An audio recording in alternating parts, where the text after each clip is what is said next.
Hello everyone, we're going to go into the digestive system today. Okay, digestive system is disassembly of the food into basic molecules, and then your body can absorb it and use it again for repair, healing, or growth, or whatever. And whatever you don't need, it'll be excreted. Okay, overview. Digestive system, we're going to study the alimentary canal.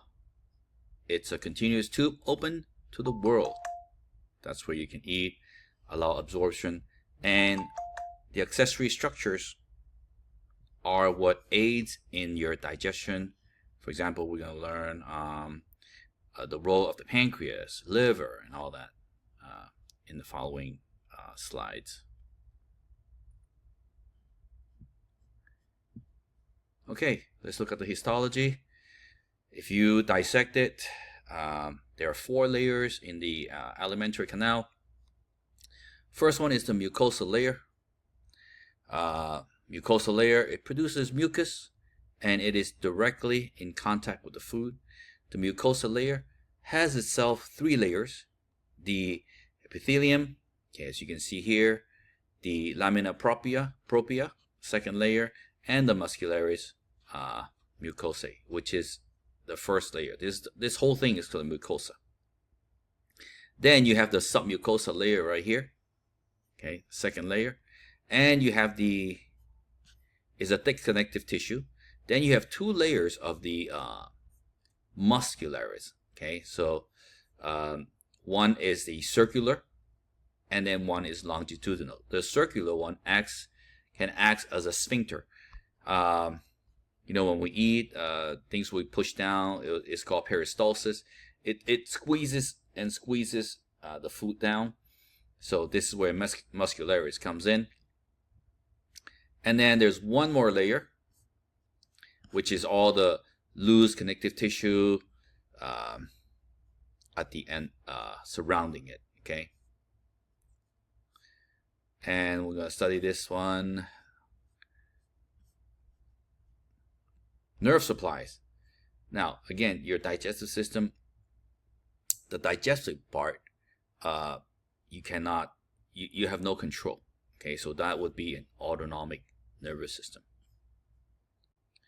So there are lots of neurons running from the esophagus to the to the anus.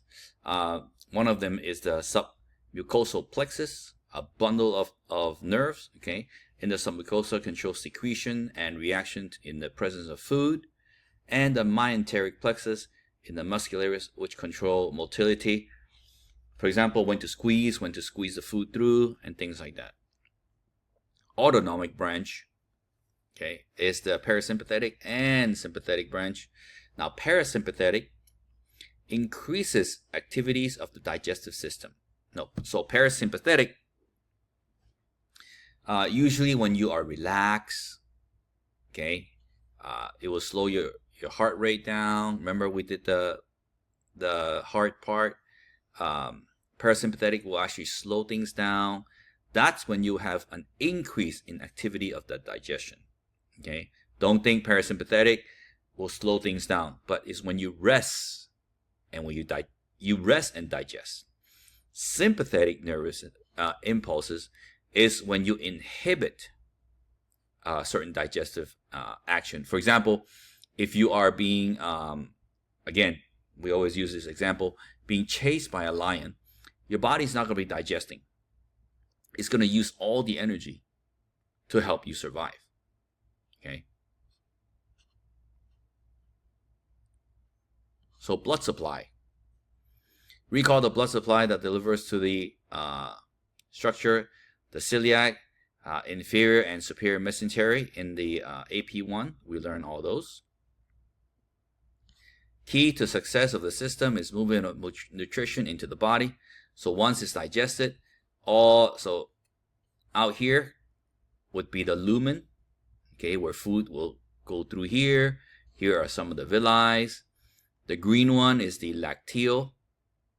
Okay, lacteal, you remember it absorbs fat and is part of the lymphatic system. Okay. Key is absorption then into the blood, into the hepatic portal circulation, and lymph for fat and lipid. So remember, rest and digest. You send 25% of the cardiac output to the digestive structure. So rest and digest, again, it is the parasympathetic branch. Digestive process and regulation. Okay, 6 activities. So first, ingestion, you eat it. Propulsion, or mechanical or physical digestion, is when foods start pushing downward and your stomach will start churning. That's the physical digestion. Chemical digestion, your liver, your pancreas will start secreting enzymes to break down everything, and then you start absorbing in your small intestines, and big intestines will absorb most of the water, and then whatever waste you will get rid of. So again, here's the first 3. Ingestion is when you eat it. Propulsion is when you move the food downward. Okay, this is where this term comes in, peristalsis. Okay, it is, so after you swallow the food, that's voluntary. Then the peristalsis, which is the movement of the, the squeezing of the food down the tube, down here, down the esophagus, that part is involuntary.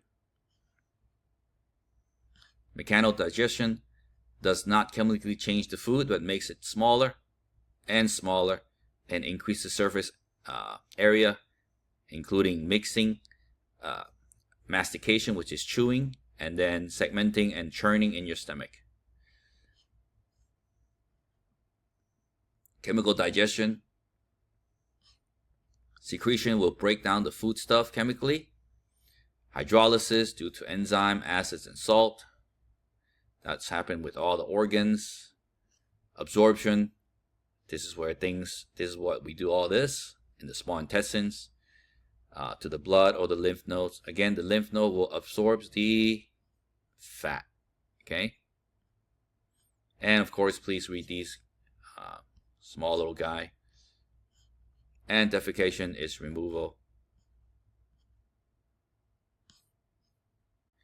So in your alimentary canal, there is a lot of sensors. Okay, one of them is mechanoreceptor. It is the sensing of the food. When something comes in, it stretches. That's a mechanoreceptor. Chemical receptor, it senses, certain chemical.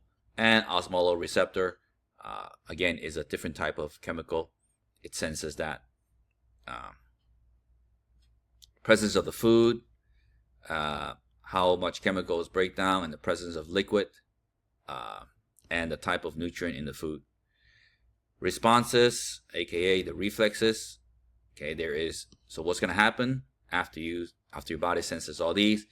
There's going to be either secretion and movement, and then further digesting of the food.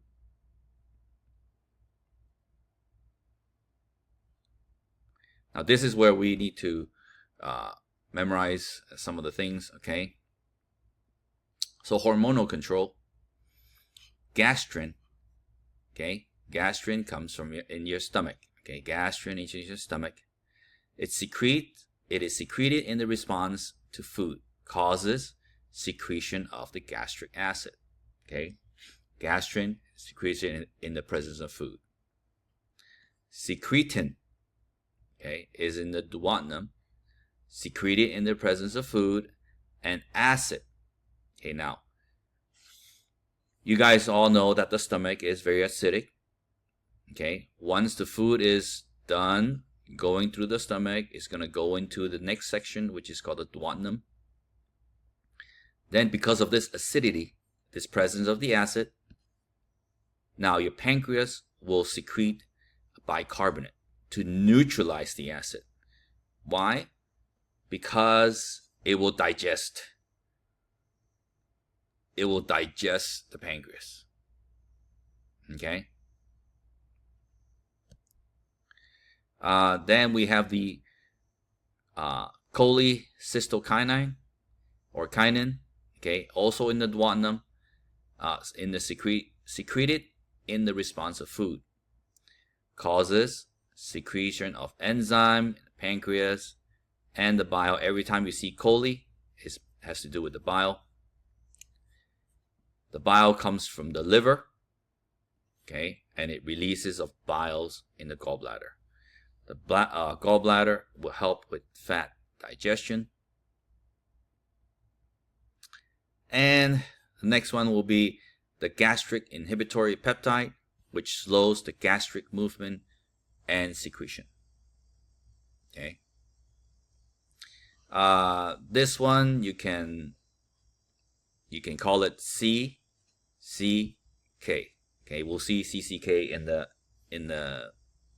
later slides. Okay, so again, gastrin is your stomach, secretin in your pancreas because it's too acidic. CCK secreted in response to the food.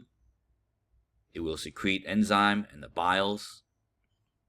And then lastly, gastric inhibitory peptide. It's to slow down the motility and emptying. So let's look at some anatomy of the mouth.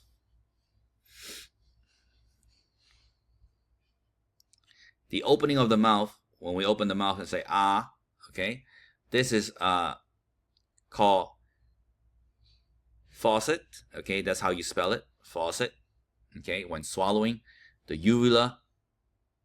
Here's the uvula, that thing sticking out. Okay, the uvula and the soft palate will prevent the food from entering the nasal cavity.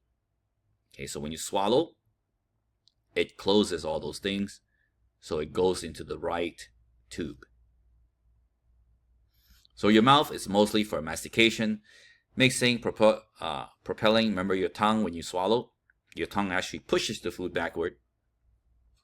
Is mostly chemical digestion. Very little chemical.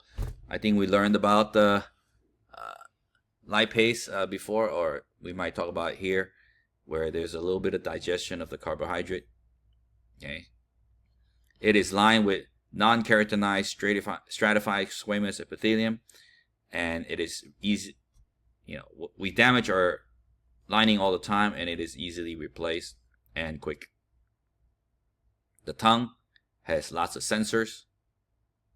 Okay, these are called taste bud or fungiform, and circumvallate papillae, and touch receptor, the filiform.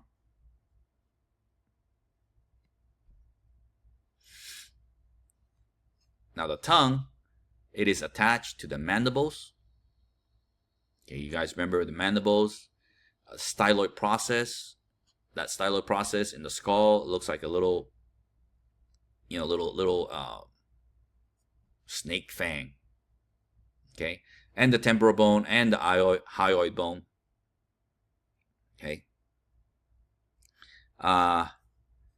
Again, this your tongue also has something, has a little bit of defense, because you remember we saw these. Okay, the tonsils.